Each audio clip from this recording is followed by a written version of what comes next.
Pakistan has been hounded by the Financial Action Task Force for some years now on the issue of terror financing and money laundering, and that is going to be the center of my discussion today. But before that, dear students, this is the 50th session of the KIPS Distance Learning Program Current Affairs Newspaper Roundup session. Your host, Shahrukh Haider. I am very grateful to you for all the help, for all the support and love that you've given me in this journey together. We have reached an important milestone with the 50th video vlog on important current affairs development. I hope that you all have learned something important out of these and they will help you in your upcoming attempt. And I hope that you learn and you have understood what analysis essentially means and what kind of analysis do you need on different important issues, current issues that are going on in the world right now and in Pakistan. So with that, let me start with today's lecture.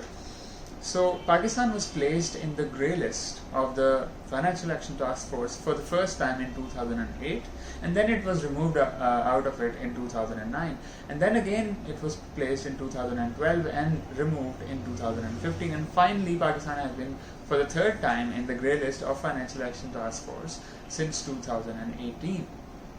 Now, before we can get into the particular dynamics of Pakistan's relationship with the Financial Action Task Force, we need to look at the history of Financial Action Task Force, FATF, first. So it was created in 1980 by the G7 group, the group of 7 most richest countries in the world. It now has 38 members, by the way. And its primary purpose was to basically serve as an international anti-money laundering agency. It was to track and report money laundering, especially of the money laundering of drug money and black money and drug trafficking, which was very common during the heyday in 1980s, and it was becoming a real problem for governments to crack down on them. So they created an international agency to counter all of the money laundering that was happening in the world from all of the black, drug, illegal human trafficking money that was flowing in the market, because it was seriously damaging legitimate businesses and banking channels. What it did was that pushed countries to take affirmative and legislative action against money laundering networks around the world. However, after 9/11, the Financial Action Task Force got a new assignment, which is also to track all the money that goes into terror outfits. So terror financing was added as an important objective to its manifesto, so to speak, after the 9/11 attacks and the explosion of terrorism around the world. So let's look at how the Financial Action Task Force works. But what basically does it is it monitors countries through its regional affiliates, such as the Asia Pacific Group in the case of Pakistan.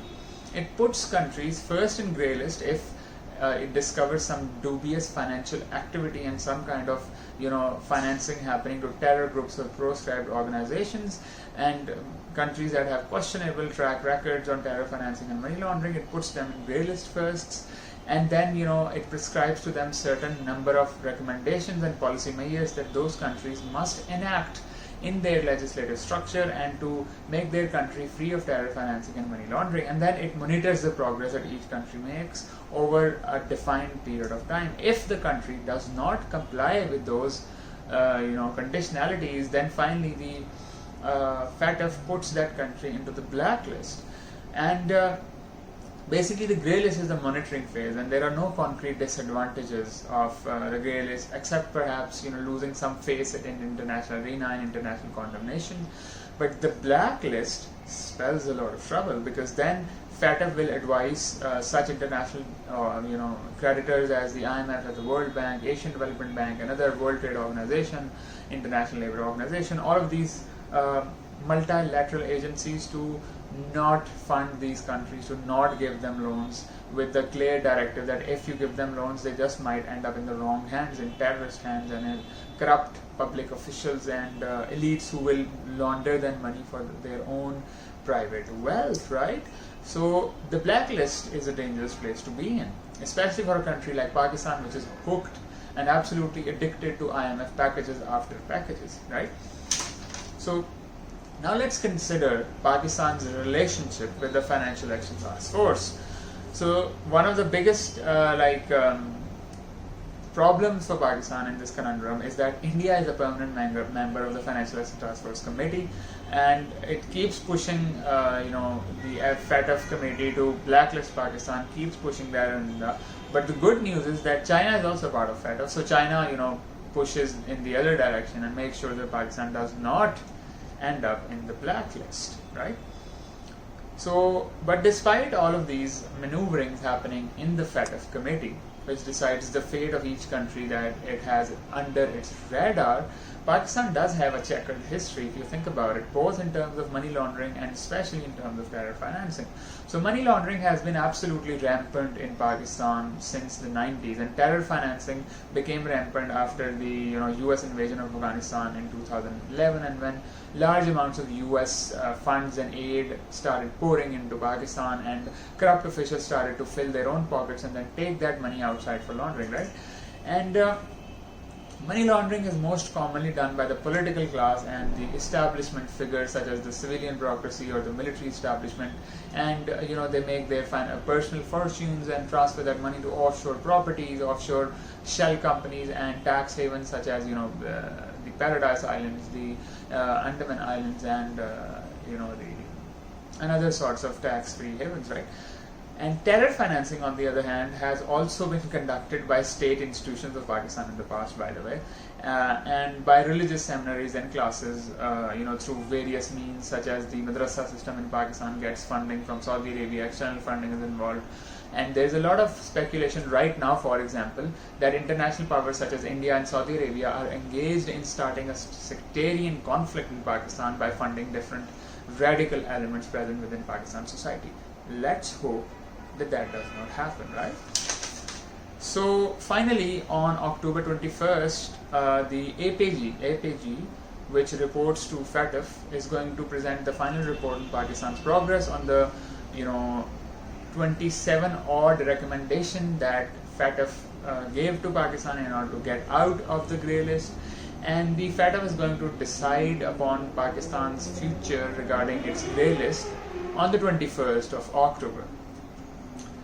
So previously, the APG reported that Pakistan was able to comply on 14 points out of the total 27-point plan as recommended by FATF. The recent Parliament Act, that were passed in line with that, the FATF Acts, have also seen a lot of political maneuvering, and the government has basically passed them and literally bulldozed, not literally but figuratively bulldozed them through the parliament. And much politics has been played on that. The opposition, since the government does not command absolute majority and is a weak government, is a coalition government, the opposition has tried to blackmail the government on this issue to extract some benefits and some concessions out of the government.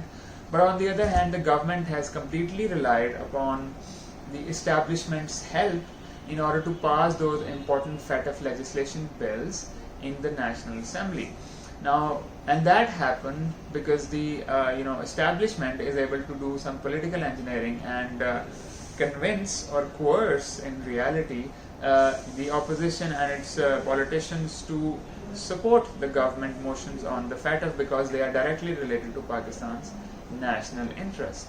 So with that in mind, I think it's important to see that the PTI government is setting a bad precedent by leaning on the establishment to pass legislation from the parliament, which is a completely anti-democratic move of this government and goes against the spirit of democracy, the spirit of Pakistan's constitution, and it is a very bad thing to do, essentially.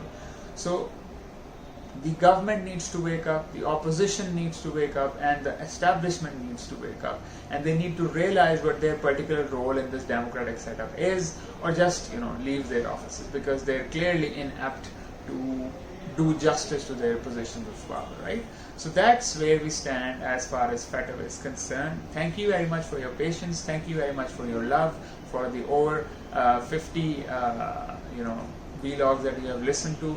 Keep tuned in. I will inshallah try to keep you updated with all essential updates. Thank you. Allah Hafiz.